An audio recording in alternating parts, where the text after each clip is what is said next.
Hello everyone, I am Shelly and you are watching Legal Pill।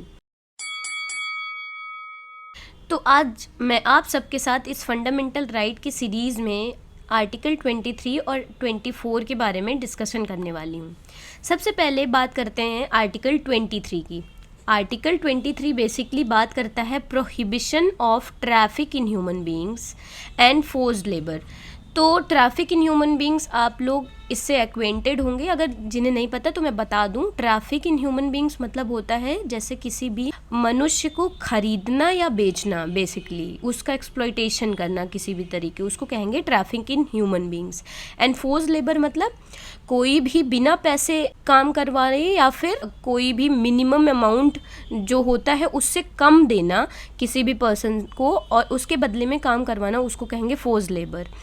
तो इसका clause 1, article 23 का clause 1 बात करता है traffic in human beings and begar and other similar forms of force labour are prohibited and any contravention of this provision shall be an offence punishable in accordance with law.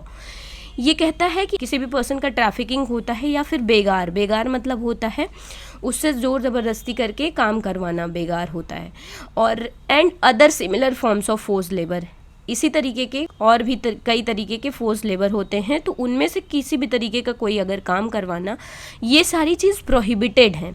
और अगर कोई भी इस provision के contravention में कोई भी काम करवाता है किसी भी पर्सन से, तो वो एक ऑफेंस होगा और वो ऑफेंस पनिशेबल होगा अगर लॉ कोई बना है उसके अकॉर्डिंग।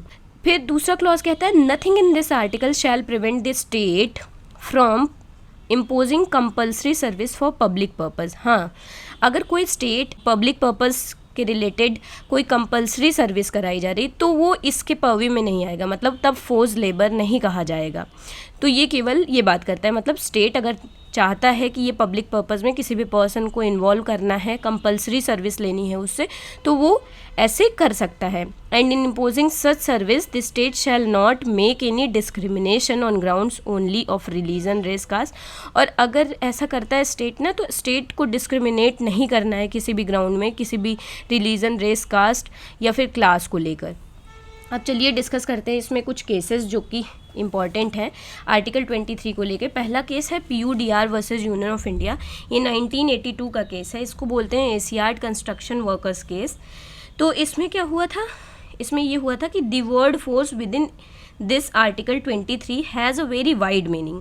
इसमें कोर्ट ने बोला था कि जो फोर्स बताया गया उसकी बहुत वाइड मीनिंग है and it includes physical force, legal force and other economic factors which force a person to provide a labour at a wage less than minimum wage. तो ये केवल फिजिकल फोर्स ही involve नहीं करता है, इसके साथ legal force भी आता है और उसकी अदर इकोनॉमिक कंडीशंस होती हैं जो किसी भी पर्सन को फोर्स करती हैं लेबर करने के लिए, और उसको जो मिनिमम वेज होगा वो उसमें कम में काम करने के लिए तैयार हो जाता है। तो फोर्स का बताया गया है, इसमें बहुत वाइड मीनिंग होता है। Asiad construction workers case. अब दूसरा केस है बंधुआ मुक्ति मोर्चा केस। ये 1984 का केस है, ये भी बहुत इंपॉर्टेंट केस है, ये भी किसी भी कॉम्पिटिटिव एग्जाम में पूछ लिया जाता है।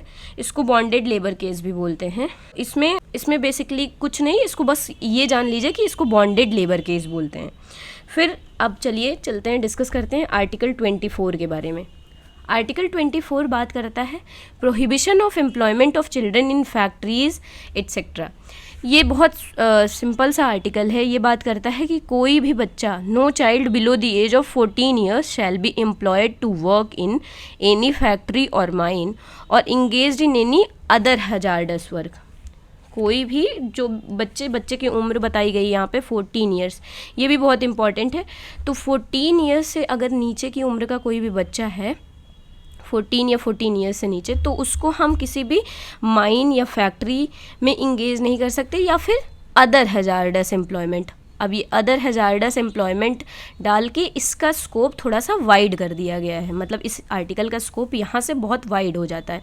तो किसी भी बच्चे को हम फैक्ट्री या माइन में कि जिसकी एज 14 या 14 से कम है, तो उसको किसी अदर हजार्डस वर्क या फिर माइन, फैक्ट्री, किसी भी तरीके से उसको इंगेज नहीं कर सकते। दो केसेस हैं बेसिकली। पहला केस है वही एशियाड वर्कर्स केस 1982 को, और दूसरा केस है MC Mehta versus state of Tamil Nadu. सबसे पहले मैं एशियाड वर्कर्स केस आपके साथ डिस्कस करना चाहती हूँ। इसमें बेसिकली ये बोला गया था कि construction work is hazardous while under employment of children act 1938 does not list it under hazardous industry.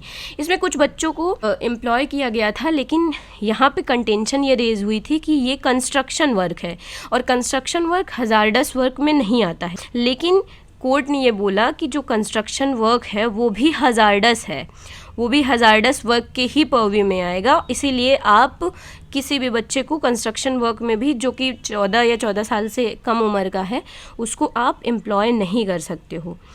तो इसमें बोला गया था कि आप नहीं कर सकते हो एम्प्लॉय। और दूसरे केस की बात करते हैं। दूसरा केस जो MC Mehta versus state of Tamil Nadu है 1996। वैसे तो हम MC मेहता का केस हमेशा इन्वायरमेंटल लॉ में पढ़ते हैं, लेकिन यहाँ पे भी ये बहुत इंपॉर्टेंट है। इसमें क्या हुआ था कि शिवकाशी एक जगह है, traditional centre for manufacturing fire crackers and match boxes. वहाँ पे मैच बॉक्सेस और फायर क्रैकर्स बनाए जाती हैं, ये ट्रेडिशनल सेंटर है। तो इसको कंसीडर किया गया था as a big offender who was employing many children under the age of 14 years in this industry, और ये जबकि प्रोहिबिटेड था।